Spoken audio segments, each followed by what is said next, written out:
What's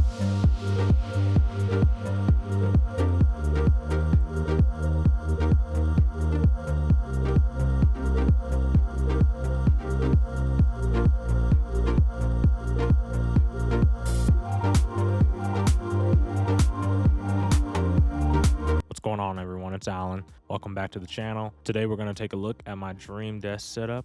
This space has changed a lot over the years, and I feel like it's in its final stages of what my perfect desk is. I'm going to mention everything down below in the description if you guys want to grab anything for your space. So starting off, let's start with the PS5 Pro. Believe it or not, this is where I spend most of my time gaming rather than my overkill PC. A PS5 is just really easy. It's most of my friends have one, so that's kind of where we connect and play games together. And on top of that, I also like to hunt for trophies whenever I'm playing some single player games on it. But I will say I do use them both in tandem, my PC and my PlayStation.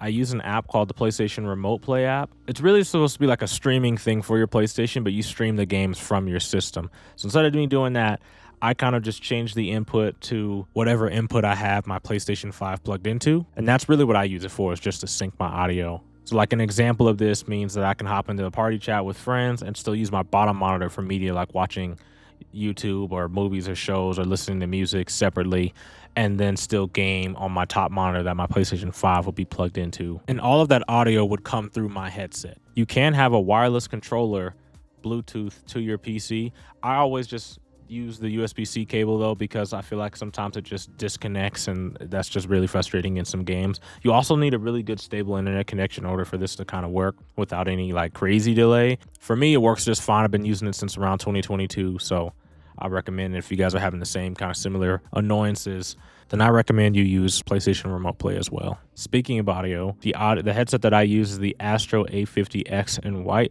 Mine have a little bit of wear and tear on them just because I've had them for a couple of years since they came out. I like this headset a lot just because it's not super heavy, pretty comfortable on the ear cups. Battery life is 24 hours on a single charge. Has Bluetooth support for my phone if I want to play music or just scroll through TikTok without playing it out loud into the mic and to where my friends can hear us. And it comes with a base station that has multiple inputs for PlayStation, Xbox, and PC if you wanted to have all three consoles and devices plugged in at the exact same time. For my main microphone, I use the Shure MV7 Plus in white, and this is what I use to record gameplay or voiceovers, just like right now, and playing games with friends. All right, let's talk monitors. So for my main monitor, LG Ultra Gear 32GS95UE, that name's awful, but this monitor is a 32-inch OLED display that is 4K, 240 hertz refresh rate, and has a 0.03 millisecond response time. It handles all my productivity and gaming equally well, has super crisp color, no motion blur, and also it has really good speakers, like bass speakers. I feel like I don't need to add any speakers to my setup just because these are just fine. Most of the time I use a headset either way, but if I really want to watch something and not have something on my head, these speakers are pretty solid. If you guys want to see more, I did a review on this when I got it a couple of years ago, if you guys want to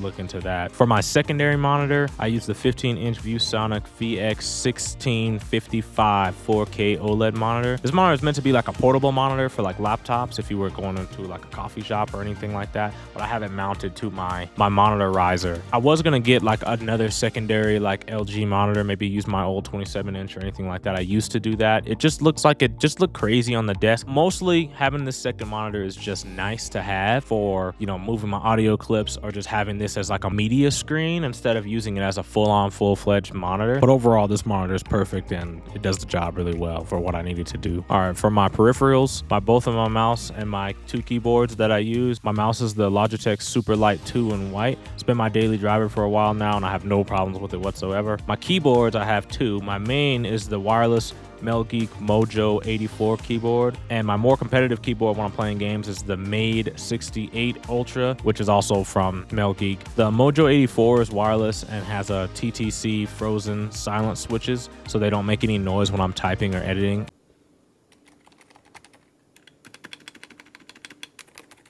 I like to use this mainly when I'm just kind of browsing on my computer if I'm not planning on doing any hardcore gaming, or, you know, this is really the main keyboard that I use. The Made 68 Ultra is a Hall Effect keyboard, which uses TTC KOM magnetic switches. Both of those boards have their own purposes, but here down in the future, I am going to make a custom keyboard here soon. Just kind of waiting on the parts and still kind of making some last minute decisions. But this is what I got so far, and I'll probably make a separate video on that later on. For charging, on my left side, I have a mounted MagSafe charger for my iPhone, and on the right side, I have a retractable USB-C charger. The USB-C charger is from a company called Gitrian. This is a special charger just because it has 4 retractable USB-C cables that I can use to keep everything on my desk charged, like my camera equipment, my peripherals, any kind of device that takes USB-C. This also acts as a built-in surge protector as well if you want to use the outlets on the back. More accessories, I have a B&Q Light Bar Pro. This is just the main lighting that helps me have some illumination on my desk at night.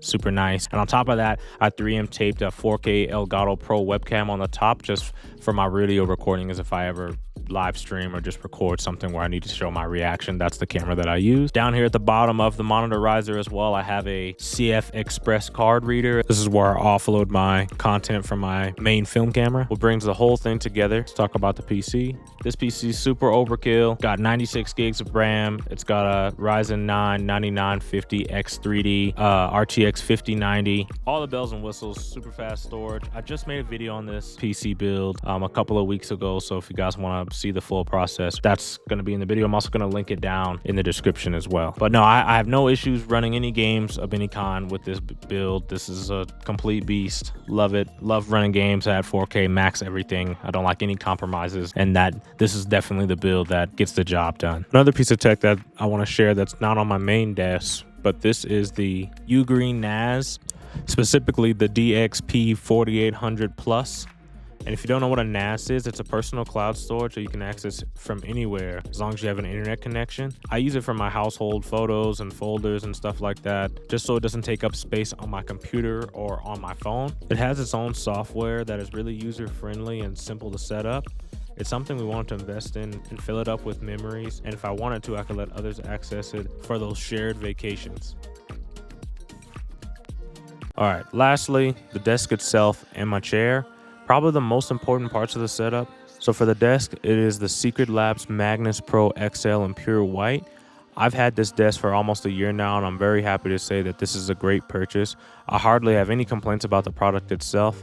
I do sort of wish that it could be a little bit longer. Maybe they should make like a double XL, but I feel like it's missing just a little bit more length. But this desk really makes the setup with the built-in cable management, height adjustment, and functionality with the add-ons. If you were hesitant on buying this desk, I'd tell you to grab one for sure. Just make sure that you get some casters, because moving this thing is really tough without taking everything off of the desk. For my chair, it's the Herman Miller Embody chair. I have a separate Atlas headrest attachment for this as well. Now this chair is really expensive, but I think the comfort is worth it. I spend long hours in this chair sometimes, and I'm not even a person that works from home, but I think the comfort is well worth the investment. You can get by with more affordable options, but this chair works great for me. I've had this chair for about 3 years now, and I'd say the market is a lot more competitive now. And just like a bed, I think a chair is just as important. That's all I have to show for now. As much as I love the setup right now, I'm sure it's going to change down the line. The desk is where I want it to be right now, but the rest of the space still needs a lot of work, mainly on just getting a room down here for starters. Let me know if there's anything I missed, and I can answer the questions down in the comments. Thanks for those of you that stayed until the very end. I appreciate you guys. Please consider giving the video a like and subscribe for more.